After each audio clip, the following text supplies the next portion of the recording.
Samahan naman natin sina teammate Rafael Bandarel at Sports Memorabilia Collector Director or Dr. Michael Rico Messina sa kanilang pagbabalik tanaw sa mundo ng Philippine sports.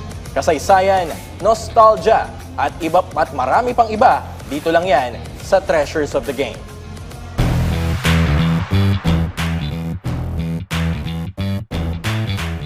Magandang umaga teammates at nandito ngayon tayo sa Treasures of the Game kung saan aalamin natin ang kwento sa likod ng mga bagay na nagbigay buhay sa ating mga favorite moments in Philippine sports history. Ako si Rafael Bandarel, ang inyong host, at kasama ko ngayon si Doc Michael Rico Messina, isang doktor, sports memorabilia collector at ang founder ng The Basket Vault Facebook group. Doc, magandang umaga po sa inyo. Magandang umaga, Raf, sa ating mga teammates na nanonood. Okay, so ngayon naman, syempre, sariwang-sariwa pa, Doc, no? Yung historic win ng ating Gilas Pilipinas against the New Zealand Tall Blacks dito sa window 2 ng FIBA Asia Cup qualifiers. Sobrang hype ng mga teammates natin ngayon dahil nga first time in history nating nagawa yun, Doc. For the past months nga ngayong taon, nagme-make ng history yung Gilas Pilipinas. So, it is a very good time to be a Gilas fan. Una, nanalo ulit tayo ng Asian Games after I think 62 years. Nagkampiyon tayo ulit sa Asian Games. Tapos nitong nakaraan lang sa Latvia sa Olympic qualifying tournament, nakaisang panalo tayo sa Latvia mismo, sa host nation. And first time after several decades na nanalo tayo sa isang European country. Tama ka dyan, Doc. So, with that, alam natin patuloy na gumagawa ng history itong ating Gilas Pilipinas Men's National Basketball Team. Pero balikan natin ang ilan sa mga paboritong basketball team. So teammates, ngayon meron tayong mga items na ipapakita sa inyo. At ito yung mga memorabilia na kung saan ginamit ng mga players natin. Meron tayong mga souvenirs dito na galing talaga sa mga big moments and highlights na itong ating team. Doc, ano pong panimulang item natin, Doc? Pakita po natin. So dito, during this particular tournament, during that year, na-break natin yung Korean curse. Tapos, nag-place tayo ng, I think, second during this tournament sa Iran. Ang tawag nga nila doon, Doc, ay golden silver dahil silver medal siya, pero para sa atin, malaking bagay yun kasi nag-qualify tayo sa World Cup dahil sa panalo na yun. Yes, after several decades na hindi tayo nakapag-qualify, finally nakapasok tayo ulit. Correct, Doc. So itong libro na to, so siya yung nagdo-document nung journey na yon ng ating Gilas Pilipinas. Ang title ng libro ay 11 Days in August, Gilas Pilipinas and the Quest for Basketball Glory. Ito yung libro na chronicle nung ating journey para makabalik doon sa World Cup. Tapos itong susunod na papakita ko, Sir Raf, di ba, meron tayong medal ng Gilas Pilipinas. Yung silver medal. Yung silver medal. Very nice. Kung babalikan natin yung game na yun mismo versus South Korea, Doc, ano yung pinaka-naaalala nyo doon? Ano yung nagsa-standout sa inyo? Ang naalala ko noon, Raf, yung mga 3-pointers ni na Ranidel Tama. tsaka ni na Jimmy Alapag. So yun yung naging parang pamatay-sunog natin dun sa run ng Korea back then. Tsaka naalala ko rin noon yung emotion natin ng mga fans, no, nung finally nanalo tayo sa Korea. Nakikita ko nga yung mga tao doon sa stadium na nanonood, nag-iiyakan. Actually kami rin na nanonood sa TV sa bahay, parang nag-iiyakan rin namin noon. So there was a lot of emotion going on during that particular win. Okay, so ang next item natin, medyo fast forward na tayo, no, sa 2013. So di ba ang ating naturalized player ngayon, so si Justin Brownlee.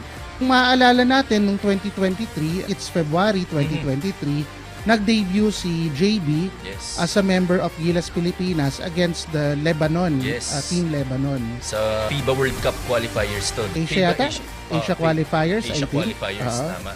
So ito naman, yung isi-share natin sa mga teammates natin. So ito ay ang game-worn na sapatos ni Justin Brownlee na sinuot niya noong kanyang Gilas debut. May inscription, may pirma at may inscription ni Justin Brownlee. Ang nakalagay, first Gilas Game 2023, puso. Tapos andun yung number niya and yung pirma, number 32, Justin Brownlee. And it was a non-bearing game, no? Pero it's very important pa rin kasi nga, for the first time nakikita natin dun kung paano nga ba mag-fit in itong si Justin Brownlee with the rest of the national team players. Oh.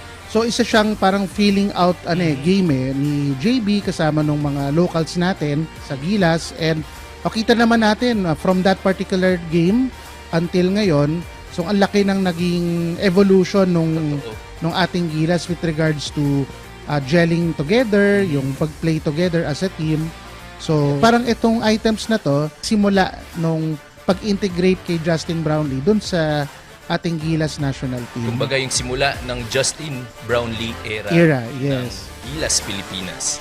Alright, Doc, what's next on our list, Doc? Last year, di ba dito ginawa yung ating FIBA World Cup na tournament. Tapos yung isang mga laro natin is against Italy. Yes. So this pair of shoes are those worn by Scotty Thompson during that Italy game. So ginawa ko po dun sa internet, sa mga pictures, chinek ko po kung ito nga mismo yung pares na sinuot. So na-verify din naman po siya. Dok, kanina pinag-uusapan natin, medyo special tong sapatos na to dahil medyo customized siya for Scotty, no? Doon sa napagkunan ko nitong sapatos, inassure niya na ito ay isang player exclusive na base doon sa sinabi niya sa akin, or yung shoes na to ay ginawa specifically for that particular player. So ito, may pirma rin siya ni Sir Scotty. So both shoes merong pirma. So isang magandang memorabilia to from our FIBA World Cup experience. Speaking of the World Cup, Doc, meron ka pang isang item dyan na patungkol dito sa FIBA World Cup na isa ang Pilipinas sa mga naging host countries, Doc. So ito naman, ito yung isa sa mga mahalagang items din sa aking collection.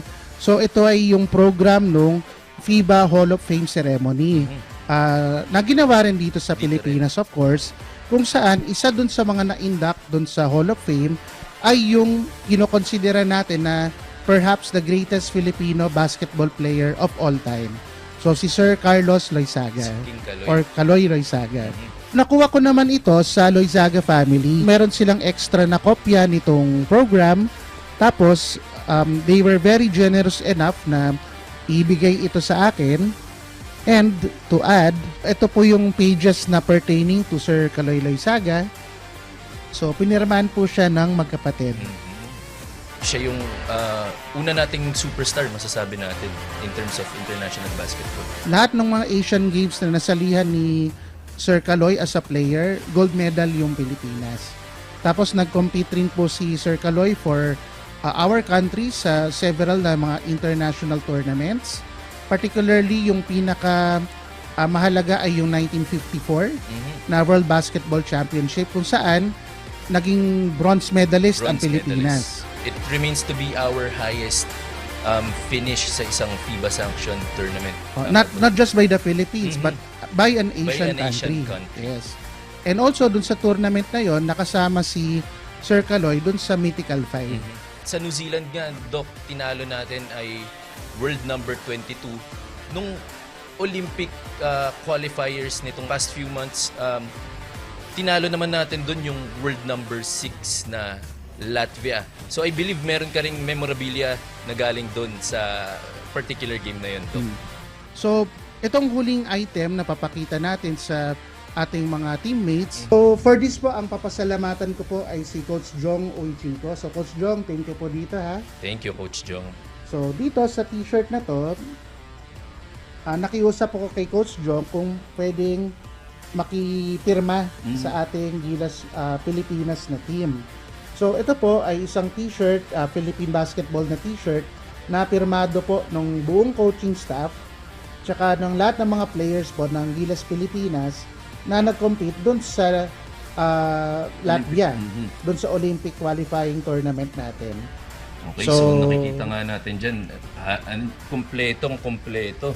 Andyan syempre yung pirma ni Coach Jong who gave Sir Miko this memorabilia, and ayun, nakikita natin dito, Coach Tim Cone. Doc, tanong ko sa'yo, ever since hinawakan nga ni Coach Tim Cone ng ating Gilas program, talagang nagpapapanalo. So ano masasabi mo sa performance ni Coach Tim as basically the leader of our basketball program? So I think there's been a paradigm shift ever since na nahawakan ni Coach Tim yung ating Gilas program. So kasi dati ang mindset natin noon parang makadikit lang tayo, pwede na. Or pag meron tayong malakas na kalaban na nakaharapin, parang expected na hindi na tayo mananalo. So nag-install si Coach Tim, I believe, ng belief dun sa mga players niya na with the proper preparation, kaya natin talunin kahit na sino. So yung belief na yun yung tingin kong magandang na-install niya sa Gilas, at hindi lang sa Gilas kundi sa mga basketball fans din. Tama. Makikita naman natin yung Doc sa mga resulta ng huli nating mga sinasalihang mga tournaments and competitions. Tulad nga nung against New Zealand, nakikita mo na hindi na bumabagsak sa pressure yung ating mga players kahit nung humabol yung visiting team, they trimmed the lead to 2 points nung fourth quarter, pero nakita nyo, composed lang talaga yung Gilas Pilipinas. Okay, gusto lang po namin magpasalamat kay Mr. Stephen Go at kay Mr. Raymond Season para sa aming magandang venue ngayong araw, ang The Hobby Stadium dito sa Doña Hemadi sa New Manila, Quezon City. Kung kayo ay sports collector, sports fan, o di kaya gusto nyo lang makatikim ng masasarap na pagkain, dumalaw na kayo dito sa The Hobby Stadium. Muli, ako po ang inyong host na si Rafael Bandayrel.